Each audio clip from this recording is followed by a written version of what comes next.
هلک خیرالله سلام نیسي جوړ خیر تازه واده دې وکړو نه والله ولې څه خدای وهلی والله بس ورونه دې څه وویل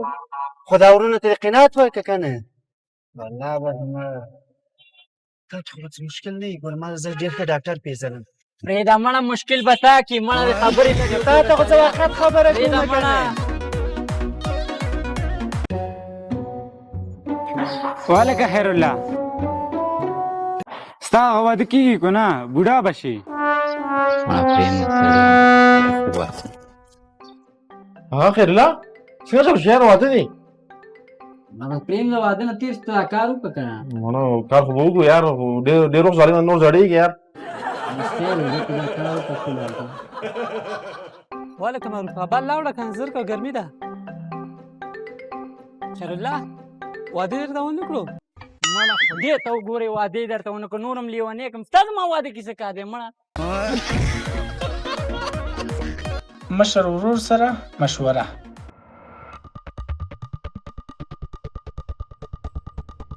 السلام علیکم لالا وعلیکم ورور څنګه کېنه غټ سړی شي څنګه یې طبیعت دی اوس لالا اوس ښه یم بس ګزاره کوم څنګه یې ته شکر الحمدلله دوی خوري او خورم او څنګه داسې خفه وي ولې بیا څه چل شوی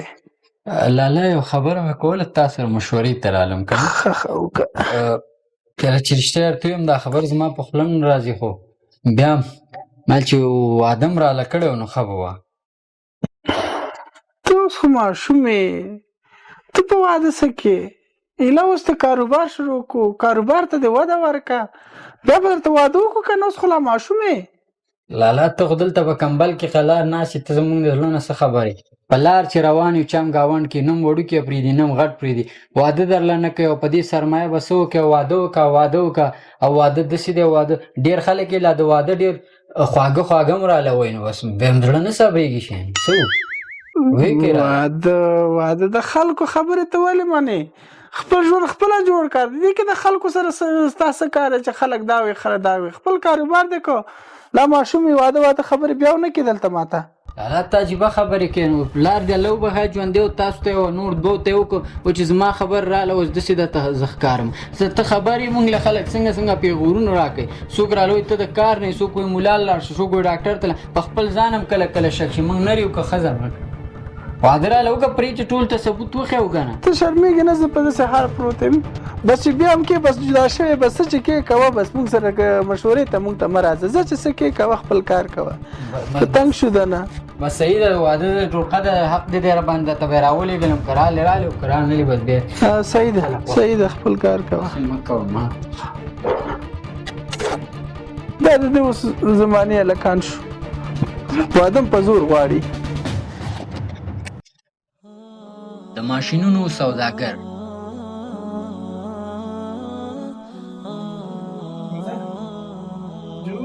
السلام علیکم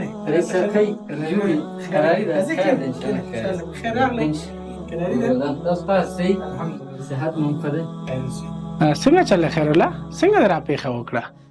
حاجي صاحب معلوم هم ګورم او تاسو ته ما مخکې یادونه کړې وم زما یې وړه غوندې مطبعه یو 3 ماشینونه دي را سره یو کټینګ دی یو روټا دی یو جی ټي او دی نو دوکان سره یې خرڅوم موبایل کې تاسو یې اخلئ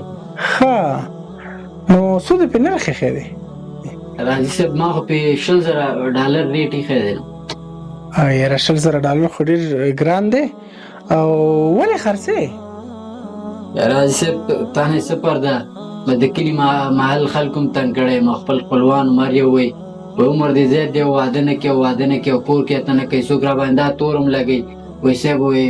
تا کې مسله ده او ډاکټر ته لاړ شه او ملا ته لاړ شه نو بس یو ثبوت دی چې ورته ښکاره کړم چې واده وکړم نو ښه ده چې کور کې مې ورور ته مشرتې ویلې هغه ویل چې سم درکړي دي بس ته پوه شه او کار دې پوه شه موږ نه پلار رامداره پاتې او تقسیم کړي م دي خدای که ځای خرڅ او کار څه کې مجبوري اوس نو خپله بس دا به خرڅ کړم وبه یې کړم نو صحیح ده وروره زما خو دې حالاتو کې اوس په کار هم نه دی چې زه یې واخلم یعنې ضرورت ورته نه لرم خو ستا په سترګو چې ته اوس راغلی چې واخلم د نه نو په $1,000 به د نه واخلم 1000 کم یې نه دي نه وروره زما نور وس ورته توان نشته دې نه زیات چې زه یې واخلم که بس په 1000 دې خوښي خو بس خط به درته درکړم سبا به صراف ته لاړ شي روپۍ به دې واخلې هغې نه دا ماشوم یې واده خبرې بیا ونه کړې دلته ماته تا ته خو څه مشکل نه وي ګوره ما زه ډېر ښه ډاکټر پېژنم واده درته ونه کړو صحیح ده ځای صاحب مشکل نشته دی صحیح صحیح ده هغه به زه ټول هلکان درولېږم ته د اول روپۍ واخله او هلکان به زه درېږم ټوله مشینري به په یو ځای رامال کړي زه صحیح ده عزتمن شي خیر شي ستاسو په اجازه السلام علیکم دویمه برخه ډېر ژر Part 2 coming soon. د رښتیا وایې درو والله ګیرې زلمی که نه او زلمی ما 2 سوالونه پښتو جواب به راکړي